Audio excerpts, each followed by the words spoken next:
नमस्कार दोस्तों, मैं किशन आप सबका स्वागत करता हूं एक नए टॉपिक के साथ। दरअसल दोस्तों एक सवाल पूछा जाता है कि अन्य प्लेटफॉर्मों की तुलना में पनडुब्बियों पर हाइपरसोनिक मिसाइलों के उपयोग करने के क्या फायदे मिलते हैं। पनडुब्बियों से बैलिस्टिक मिसाइल लॉन्च करने का मतलब ये है कि आपको पता नहीं चलता कि बैलिस्टिक मिसाइलें कहाँ हैं जब तक वे लॉन्च नहीं हो जाती।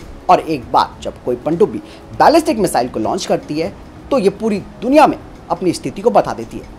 Ballistic missile launch detection system आजकल बेहद आम हो चुके हैं और मूल रूप से इसका इस्तेमाल करने वाला हर देश ये देखता है कि जब मिसाइल लॉन्च की गई थी तो आपका समप कहाँ था, यानी कि पनडुब्बी कहाँ पर समर्स थी। अगर ऐसे में दुश्मनों के एंटी सबमरीन वॉरफेयर यूनिट काफ़ी दूर हैं तो पनडुब्बी आसानी से बच निकल सकती है। लेकिन यहाँ पर सबसे बड़ी दिक्कत होती है उन हेलीकॉप्टर्स और उन एंटी सबमरीन वॉरफेयर एयरक्राफ्ट की जो कि काफ़ी तेज होते हैं और वो इन पनडुब्बियों का पता लगाकर उन्हें तबाह कर सकते हैं। वहीं MS-60R anti submarine warfare helicopter जो कि MK-54 लाइट टॉर्पीडो को लॉन्च कर सकता है इन पनडुब्बियों के खिलाफ। ऐसे ही एक हेलीकॉप्टर है MS-60R anti submarine warfare helicopter, जिसे कि भारत भी खरीद रहा है। ये जो हेलीकॉप्टर्स हैं यानी कि MS-60R anti submarine warfare helicopter ये MK-54 लाइट टॉर्पीडो को गिरा सकते हैं, क्योंकि ये उस दौरान जब हवा में रहते हैं तो ये पहले से पूरे एरिया को स्कैन कर रहे होते हैं, ट्रैक करते हैं, इसीलिए उनको पता रहता है कि पनडुब्बी ने मिसाइल कहाँ से दागी। यहाँ पे मैं आपको बताना चाहूँगा कि अधिकांश जो विकसित देश हैं उनके पास उच्च ऊंचाई वाली बैलिस्टिक मिसाइलों से निपटने के लिए बहुत कुछ है। जैसे कि अमेरिका के पास पैट्रियट, थाट और एजिस है, वहीं रशिया के पास S-300, S-400 और S-500 है। इजराइल के पास उनका डेविड स्लिंग है। यूके के पास भी कुछ ना कुछ हो सकता है। आपको मैं बता दूं कि पनडुब्बियों से दागी जाने वाली मिसाइलें 1960 के दशक से ही हाइपरसोनिक हो रही हैं। उदाहरण के लिए 1961 की पोलरिस SLBM जो कि मैक 10 से थोड़ा अधिक तक जा सकती है। इसके अलावा जो मॉडर्न ट्राइडेंट 2 SLBM है जो कि मैक 24 तक जा सकती है। यदि आप हाइपरसोनिक ग्लाइड विंडोज़ के बारे में बात कर रहे हैं तो यहाँ पर भी वही चीज़ लागू होती है। इन खतरों को रोकने के सिस्टम भी मौजूद है।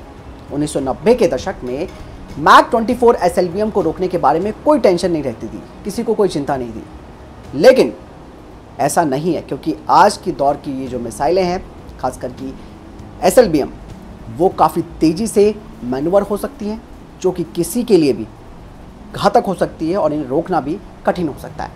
यहाँ पे मैं आपको एक चीज़ बता दूँ कि हाइपरसोनिक स्पीड पर कोई भी हाई जी जो मैन्यूवर वाली मिसाइल है वो मॉडर्न इंटरसेप्टर के आगे नहीं टिक सकती है। अगर बात करते हैं एजिस से लैस एक शिप की जो कि SM-3 इंटरसेप्टर मिसाइल को दाग सकता है, और ये इंटरसेप्टर उस हाइपरसोनिक मिसाइल की तुलना में तेज गति से यात्रा कर सकती है जिसे वो इंटरसेप्ट कर रहा है। SM-3 1200 किलोमीटर की रेंज में करीबन 13.2 मैक की स्पीड तक पहुंच सकती है। और हाइपरसोनिक का मतलब आप सब जानते हैं कि कोई भी चीज़ अगर मैक 5 से ज़्यादा है तो वो हाइपरसोनिक मिसाइल कही जाती है। लेकिन एजिस की जो इंटरसेप्टर मिसाइलें हैं वो तो 13.2 मैक तक है। ऐसे में कहाँ रह गया मैक 5? तो समझ सकते हैं आप, जहाँ एक तरफ हाइपरसोनिक मिसाइलों को पनडुब्बियों से दागने का एक बड़ा फ़ायदा होता है, लेकिन ये उन देशों के लिए नुकसान हो सकता है जिनके पास एक मजबूत सुरक्षा कवर नहीं है, यानी कि उनके पास कोई मजबूत एयर डिफेंस सिस्टम नहीं है।